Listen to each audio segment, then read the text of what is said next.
Hey, architecture firm owners and emerging leaders. Get ready for unparalleled insight into the development of a world-class architecture firm and a worldwide organization driving the digital transformation of the design and construction industry. With Build Smart, the podcast that's changing how our profession operates. We share the incredible stories behind innovation in the building industry with my friend and co-host, Patrick McLeamy, FAIA, former CEO of the international architecture firm, HOK. You know, Yamasaki's office or firm lasted during his lifetime. And when he passed away, I think that was the end of the Yamasaki office. Helmut did not want that. He wanted a firm that would live out and grow beyond the founders. In Season 1, discover the untold stories behind HOK's meteoric rise, from 150 employees in St. Louis to a powerhouse with over 1,900 staff members and 27 offices worldwide. You know, they weren't as polite as the Kojima people. That was just boom. And anytime you have a creditor, whether it's Kojima or the bank, that wants their money, unless you can raise money someplace else, you are out of business. Bankrupt. And hold on tight for Season 2, where Patrick takes us on a new adventure as chairman of Building Smart International, shaping the future of digital transformation in the design, construction, and operation of built assets. Ian Howell, Ken Harold, and I, Ken was my technical representative from HOK. The three of us took a tour of Europe of 5 cities in 5 days. Very busy time. Simply follow the link in the show notes to subscribe to Build Smart now and uncover lessons that will transform you and your architecture firm.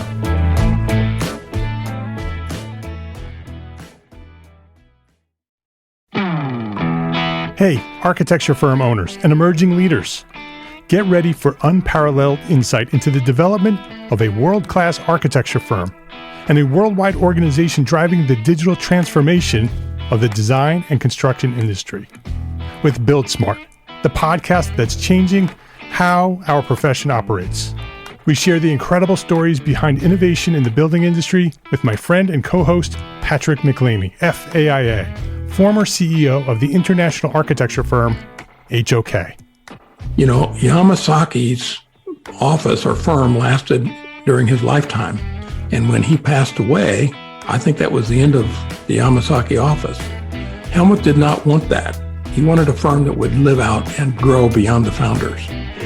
In Season 1, discover the untold stories behind HOK's meteoric rise, from 150 employees in St. Louis to a powerhouse with over 1,900 staff members and 27 offices worldwide.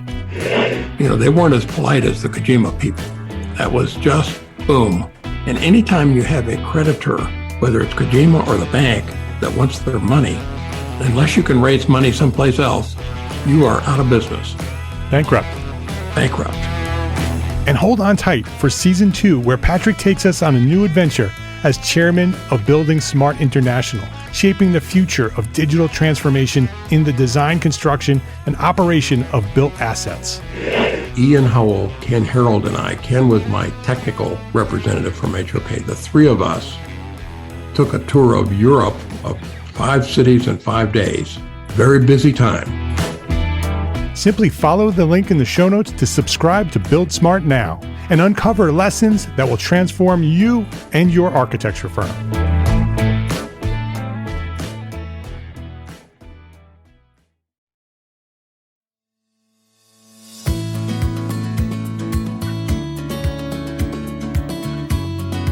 My name is Mark R. LePage, and you are listening to Entre Architect Podcast, where each week I speak with inspiring, passionate people who share their knowledge and expertise, all to help you build a better business as a small firm entrepreneur architect. Ray Brown, welcome to Entre Architect Podcast. Yeah, good morning, Mark. Really good to meet you. And morning in Australia. Yes, you're saying morning. It's evening for me because you're in Melbourne, Australia, and so this is a rare late night. Well, not late night. It's evening recording for me. So I appreciate you waking up early and having this conversation. Let me introduce you to our listeners here. Based in Melbourne, Australia, Ray Brown is the co-founder and chief mentor at Archibiz, which provides business education and consultancy services to architectural practices globally. Sound familiar? Sounds very similar to what we're doing. Through courses, coaching, and other business advisory services, Archibiz helps architects fill gaps in their business education so they can lead more profitable and sustainable practices. He provides coaching and mentoring to a number of architectural practices globally and is the former chair of the board of social data firm Neighbourlytics. Prior to Archibiz, Ray worked as a business coach and an entrepreneur in the UK, South Africa, and here in the United States. He has operated at the CEO level for over 25 years before relocating to Australia in 2005. Ray's passion is helping business owners to realize their personal potential and that of their organization.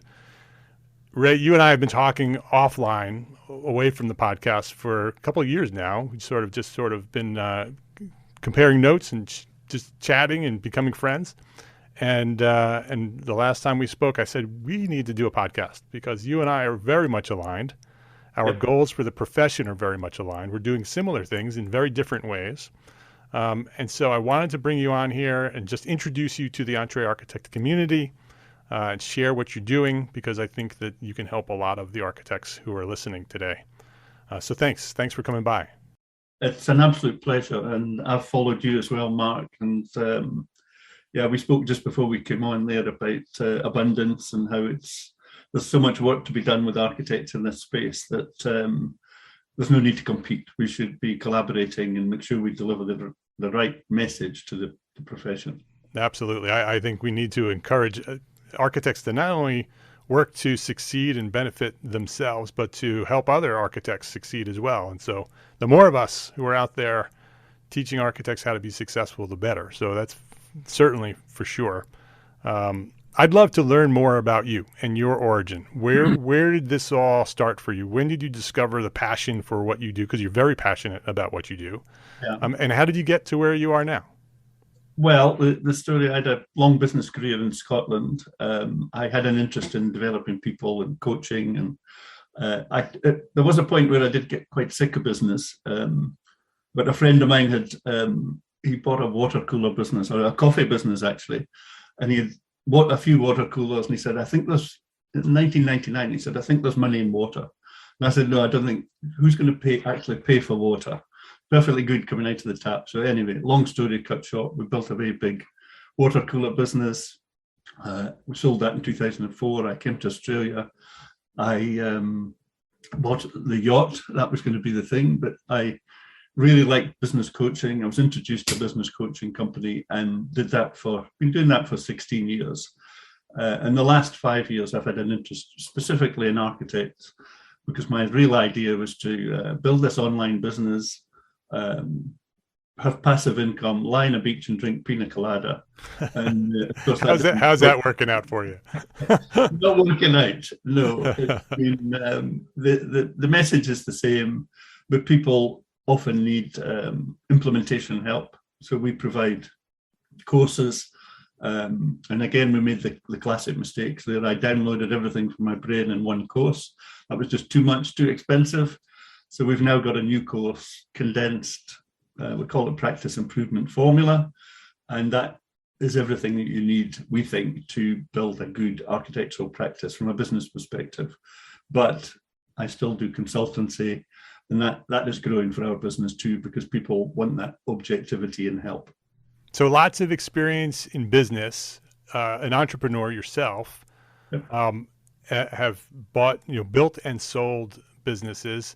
What attracted you to architects? So when you started doing this training and this consultancy and wanting to you could have done it for anybody. Why did you pick architects? Well, the start of the story was my business partner, Beck Kempster, and I wrote a book, and the target market was to be CEOs or technicians who become CEOs running businesses. And what we discovered was that was too wide a niche, and there was no clearly identifiable problem. Good thing in sales to realize that you need a clearly identifiable problem that you as a business are going to solve. And at the time, I had 5 architectural clients. They were all nice people, I enjoyed their company.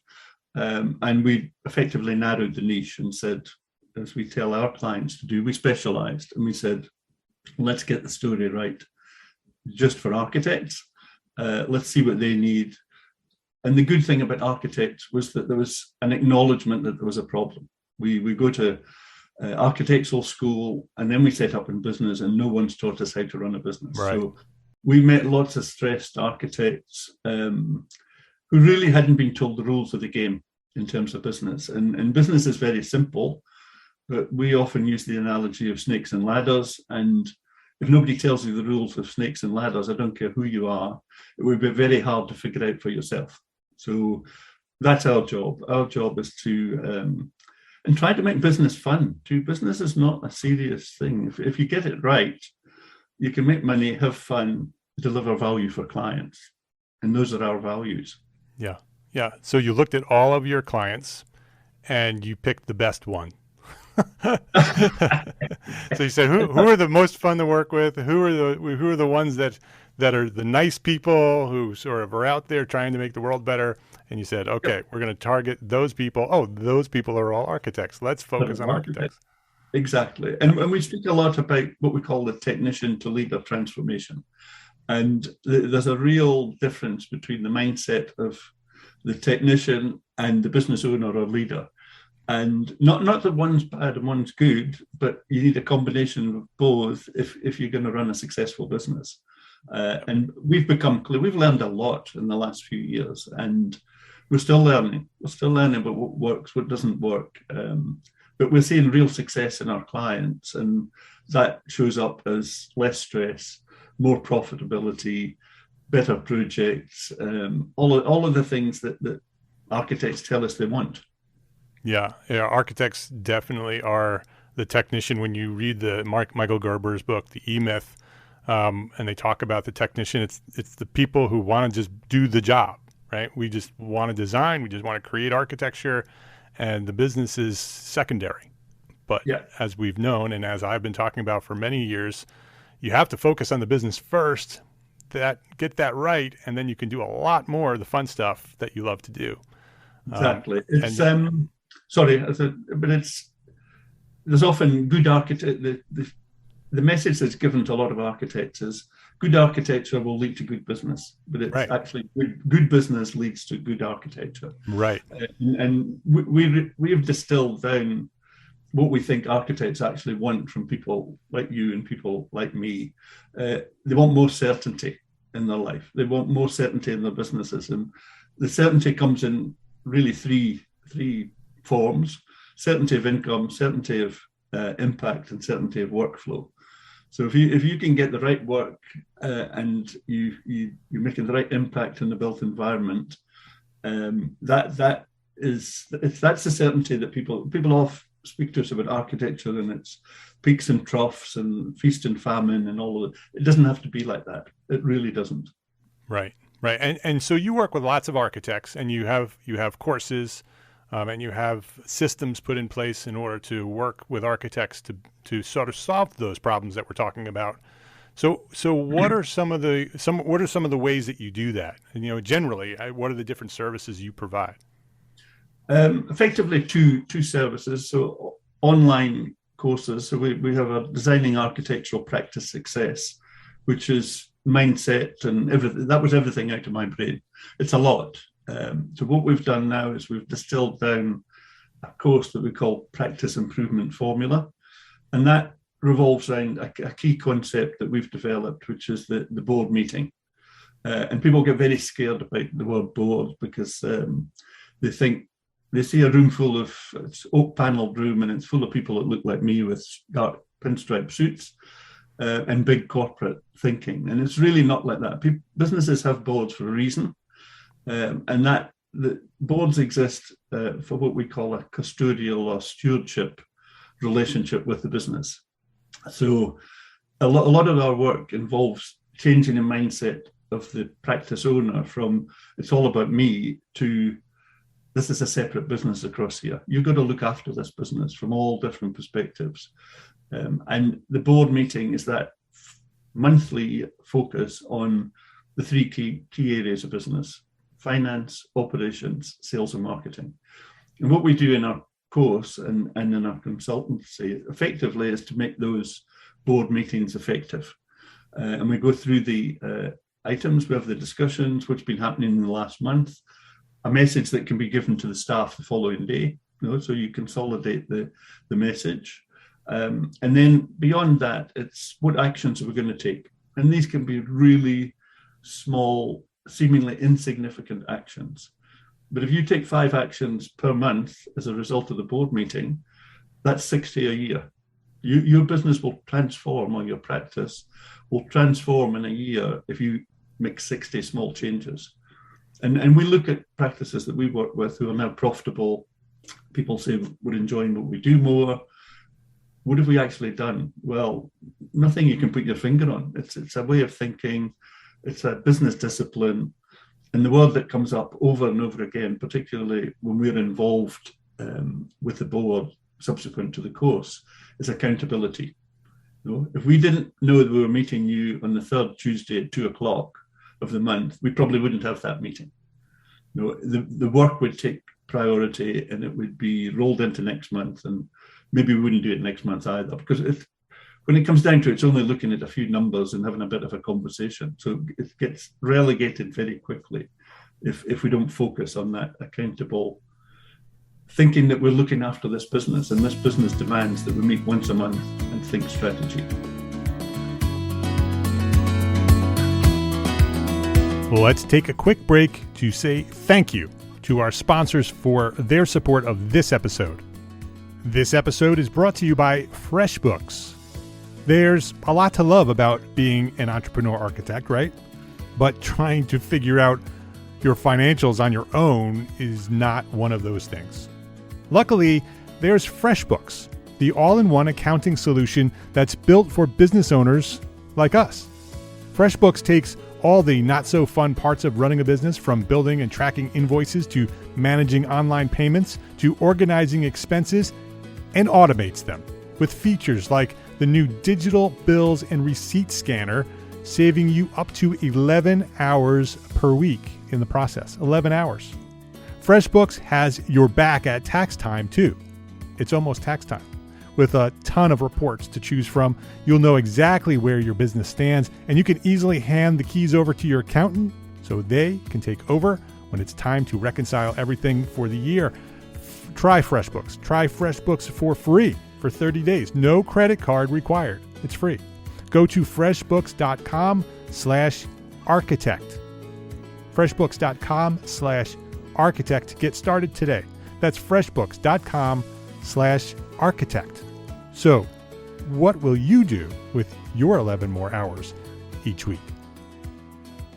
This episode is brought to you by arcat.com. We all have that one story, that one project that had such a unique situation that it required a solution that you had rarely considered before. We share these stories in private professional circles with our friends and our colleagues, but there has never been a collection of these stories of conflict and triumph all in one place until now. Detailed is a podcast series that features architects, engineers, builders, and manufacturers who share their insights and expertise as they highlight some of the most complex, interesting, and oddball building conditions that they have ever encountered, and the ingenuity it took to solve them. Join host Charisse Lakeside, aka CSI Kraken, a senior specifications writer at RDH Building Science, as she uncovers lessons learned to help you navigate similar challenges that may arise in your next project. Detailed, an original podcast by Arcat. Listen and subscribe right now at arcat.com/podcast. That's arcat.com/podcast. arcat.com/podcast. Detailed. Every building has a story. Please visit our sponsors today and thank them. Thank them for supporting you, the Entre Architect community.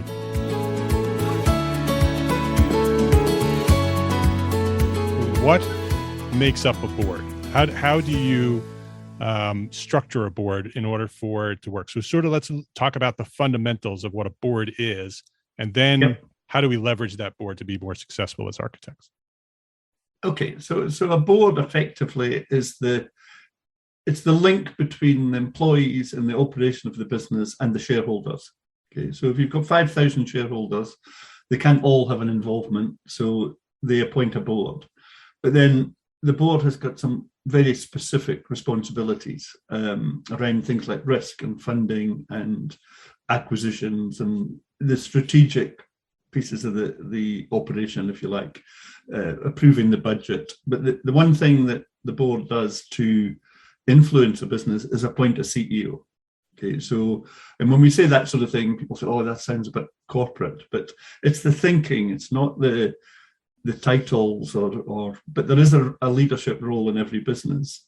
And it's interesting that most business owners wear three hats. They wear the shareholder hat, the board member hat, and the employee hat.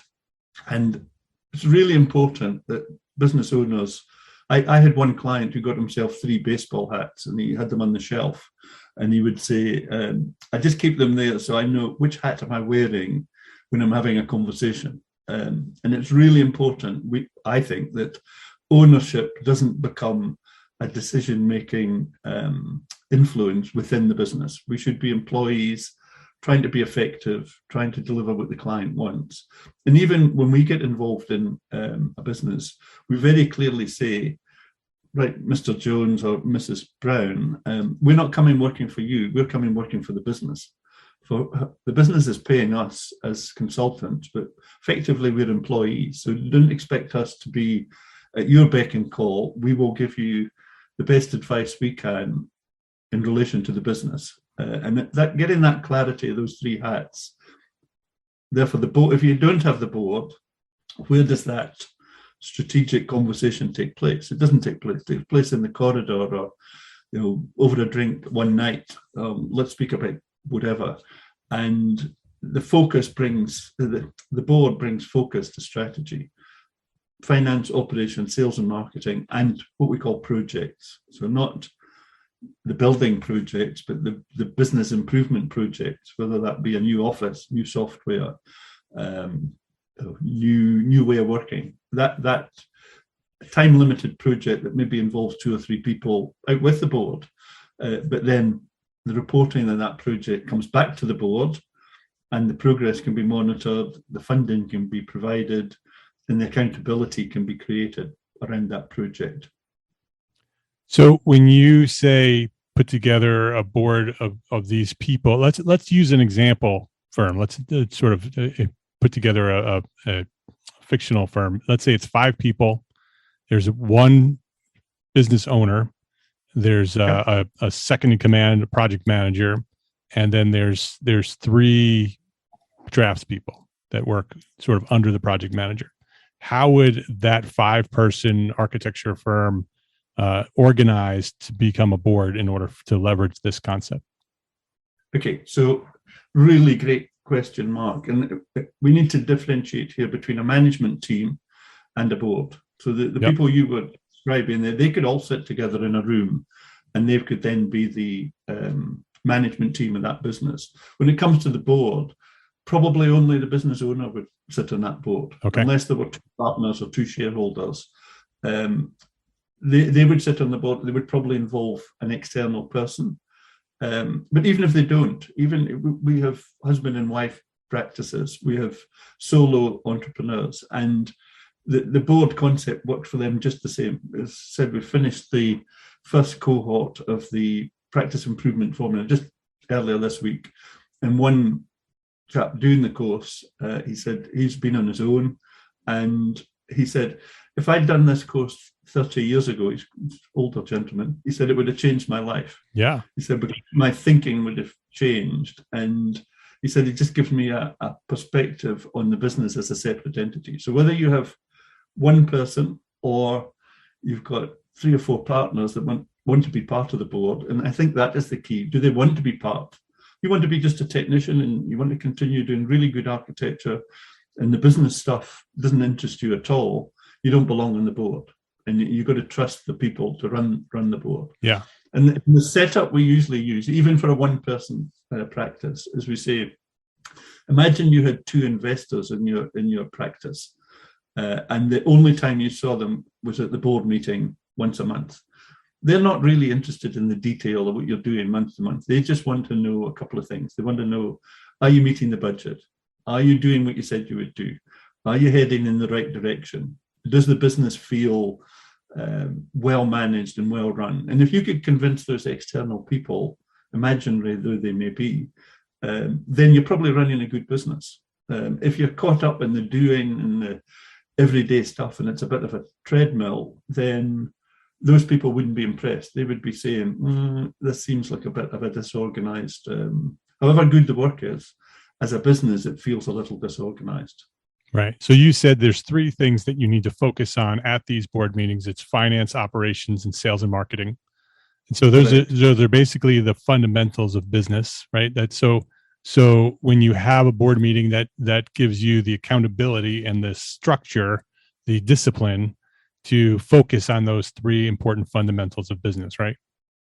That's absolutely right. I mean, and the order is important too, because finance is the scorecard. So if things that you're doing are working, then that's going to show up in the financials. And we've cut down the reporting because the accountants, God love them, they're not the best educators when it comes to finance. And a lot of accountants, a lot of architects meet their accountants once a year. That's not enough. You need to be a couple of things. You need to be moving from historical thinking to forward thinking, and you need to get the key, what we call actionable insight from the numbers, not heaps of data. We have 4 reports that we get people to create, and it's a half-an-hour job once a month. The magic happens when you start looking at those reports and saying, why is that number bigger than that number? And teaching people how to read those financial reports really quickly. And then that translates into operations. When are we going to hire the next person? Most architectural practices run what we call the get busy, get help strategy. So once they find the job, they go out and they rush and they try and find somebody to do the work, and really inefficient, very inefficient. So we do have a different process for recruitment and thinking about recruitment that revolves around the company budget. So again, most accountants, most businesses that we meet, they don't have a budget. They think it's too hard to predict, but the budget is the fundamental. So your operations will sort of win or lose in relation to the numbers that you've set. And then sales and marketing, we are not sales and marketing consultants. There's plenty of good people out there that do that, but we do get people to think strategically about that. Who are they targeting? Who do they want to attract? How does that tie into the budget? How does it tie into the resource plan that they have for the next year?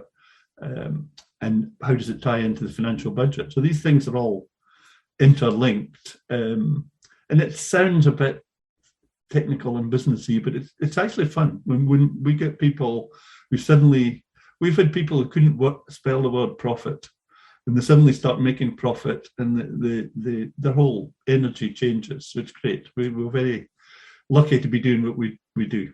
Yeah, profitable architects are completely different when they're transformed, when they start making money. They're happier, they're less stressed, they're more focused on the work that they do. They have more time to do the work that they want to do. Yep. And the fundamentals that you're talking about, financial management systems, operational systems, sales and marketing systems, those are all the things that you need to have. You have to have those working in your firm in order to be successful and be profitable. And I love the idea of the board where that takes those fundamentals and puts them into a structure, puts them into a discipline that allows you to focus on them on a regular basis, monthly check-in with your board. Whether it's just you, sole practitioner, or a firm of 5, then you're the only one on the board. It gives you that accountability time, that time on your calendar to say, okay, that's my board meeting. I can't schedule a client meeting. I can't have, I can't go to lunch at that time. That's my board meeting. And whether you're meeting with yourself to go through these reports and make sure that you're working on your business, or whether you're working with a consultant or someone like you, to sort of help keep them disciplined and organized and accountable. You do that as well, right? So the course is one thing, but then they can also hire you for the accountability side. Yeah, we have, as I said earlier on, that was the pina colada mistake, that I didn't think I would have to do that. But we now have a team of coaches that we've brought on. I got myself quite full because people were doing the courses and then coming back and saying, we like the material, but can you give us some help? And exactly the same as my business coaching practice pre-architects and pre-Archibiz. When people said, what do you bring to the business? I would say, well, there's three things. There's objectivity. So you can never get objectivity internally in a business. You need someone from outside. And I sometimes say to my client, I really don't care. I don't care what you do, as long as it's what you want to do. You know, if I can help you get where you want to be, it's your choice. So objectivity is number one. Knowledge and tools is number two. So knowledge of other businesses and tools that we've developed or picked up from other people. Why should you go and find those yourself? And why get the experience of other businesses when we've already got that? And number three, I think, is the important one, which is dedicated time to speak about the first two. Okay, so if you don't have that accountability around the time and 2:00 on the third Tuesday of the month, then it slips and it moves. And sorry, I've got a client meeting. They don't do that to me. If somebody moves the meeting more than once, then they get the stiff message that says you're being disrespectful to your business. You might be being very respectful to your clients and the problems that you had on the day, but you can't move the board meeting. That's not just not how it works. And they get the message very quickly that the business needs that respect around these three things. And then they start seeing the results coming through and the business improving, and the board meeting becomes a bit of fun. Even there is a section that we have at the beginning. Obviously, we have the minutes of the previous meeting, but I also do what I call the highs and lows of the month at the beginning of the meeting. And it's like the CEO's report, and we encourage that piece of the meeting to be shared with the whole team the following day. And what does the last month look like? And getting that month as a block, because things roll in. Well, when did we win that contract? You know, how many have we won the last? But if you actually say we've picked up 2 really good jobs and we've hired a new person, and people are often amazed by how many actual positives, when you accumulate them for the month, come up at that point in the meeting. Yeah. It sounds like such a great framework for architects to build their businesses, to find that time, that focused time to build their businesses. It is something that they need for sure. And I applaud you for providing that additional support that they need. That accountability piece is a big piece of what architects need. And so that's I appreciate you for doing that. What does Archibiz look like in the future? Where do you want to take it in the next 5 years? Well, our theme for this year is preparing to scale, and the Australian government has got a very, very good scheme that encourages exporters. So we've been approved for their financial support. So business is already profitable, and we're enjoying it. We're 5 staff now, and so we want to make a global impact. We want to. I'm an entrepreneur. You know, I want to be successful. I want someone to knock on my door and say, can we do business with you? Can we take you over? Even that would be. I always think that's a compliment. Yeah, it's the saying, the E-Myth. Your business should always be ready for sale. Right. You know, if it's overly dependent on you, or it's not a freestanding entity that has got a personality and a being of its own, then do you really have a business? Yeah. So we want to grow. We want to make a bigger impact. We perhaps are slightly different from Entre Architect in that we don't want to change the architectural profession. Okay, there's a narrative out there that is architecture is difficult. Nobody understands us. You know, other people are eating our lunch. We don't want to get involved in that, because we feel there's a really clear space for people who do architecture well and can sell that value properly. I think we've so many examples of people making money from doing architecture. They're no different from other people. They're not superb architects better than the rest of the world. They're just running better businesses effectively. Yeah. So what would you say is one thing that a small firm architect can do today to build a better business for tomorrow? Just what is the one thing that they should take away from this episode that they should go do right now in order to be more successful tomorrow? Book a board meeting date for next month and the following month and the month after. Put that date in the diary as a recurring meeting invite to yourself, and set aside 1 hour. It's 1 hour. It's 1 hour a month. 90 minutes at a stretch. It's not a big ask on behalf of your business to get things right. So put that date in your diary, and then go and find out what a board does.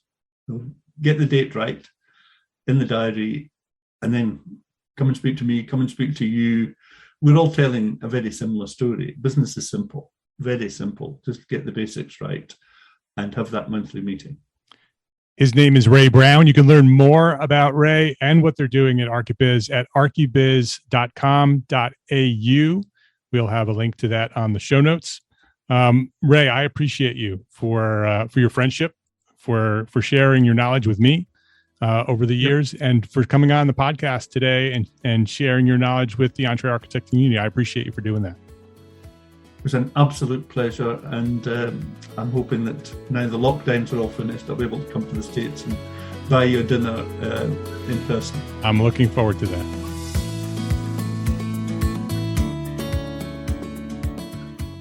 If you liked this episode of EntreArchitect Podcast, please share a rating, write a review. Yep, if you liked this episode, go write about it. Wherever you're listening to this episode, they all have access to a rating or a review. I ask you to do that because that's how other architects will find it. And share this link, the link to this episode. If you liked it, share it with a friend who may not know what we're doing here at EntreArchitect. That's how we've grown over the last 10 years. Yes, 2022 is our 10th year here at EntreArchitect Podcast, and that is how we've grown, because you share this link with a friend. That's how we've grown, to serve thousands more architects just like you. And thank you to our sponsors, because we could not do it without them. To sponsors for this episode, FreshBooks and ArtCat, thank you for their support. Links to our sponsors and all the resources we discussed today on this episode are available at the show notes for this episode, found at entrearchitect.com/podcast. EntreArchitect is a member of Gable Media Podcast Network.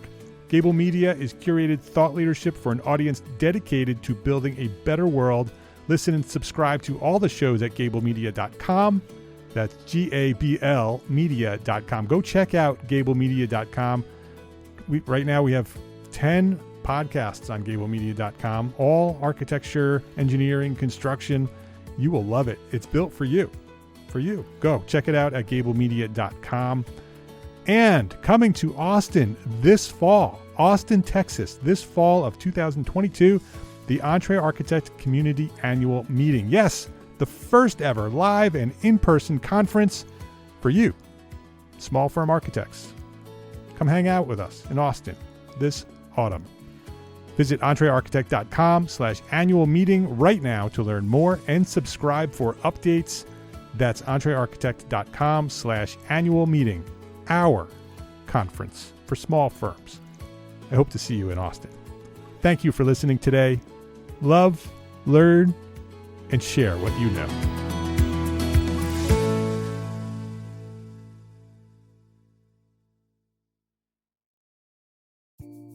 Imagine earning continuing education credits while doing exactly what you're doing right now. Well, you can. Gable Media has revolutionized the way you earn your continuing education credits with a groundbreaking approach. Forget running around town and scouring the internet for credit-worthy courses. Fulfill your CE requirements effortlessly by listening to engaging podcasts just like the one you're listening to now. Our podcasts are designed to educate, entertain, and inspire, all in a user-friendly environment. But wait, there's more. Architects, Gable Media is also approved as an AIA continuing education services provider. Upon completion, we handle everything From reporting your hours directly to the AIA to storing your certificates in your personal Gable Media profile for your self-reporting needs. So follow the link in the show notes and start earning your credits in the most innovative and entertaining way possible with Gable Media. Attention architects and creative minds. Get ready to supercharge your brand with Build Your Brand, the podcast that's unlocking the secrets of branding success for creatives. Hey there, it's Mark Arlepage, founder of Entre Architect, and I'm inviting you to join my friend, architect marketing expert Jeff Eccles at Build Your Brand podcast, where he explores the captivating stories of the world's top brands and transforms their lessons into powerful moves for small firm architects and creatives like you. In Season 1, Jeff shares the thrilling tale of Southwest Airlines, where he dissects their journey to the summit and distills it into strategies tailor-made for you. It's important to keep in mind that companies like Southwest compete in the real world, just like you, and face real-world challenges, just like you. You might be surprised at how similar those challenges are to the struggles that you grapple with on a day-to-day basis. Don't miss out on your blueprint for success. Subscribe, tune in, and let's build your brand together. You may have noticed that the very best brands in the world are also known for having somewhat unique corporate cultures. That's often the glue that holds everything together when they encounter those rough spots. We don't do it because it inconveniences the passengers to whom we are primarily dedicated, the short haul, frequent flyer. Follow the link in the show notes to subscribe to Build Your Brand today. Remember, no matter the size, the journey's the same. Your brand's journey to the top starts here.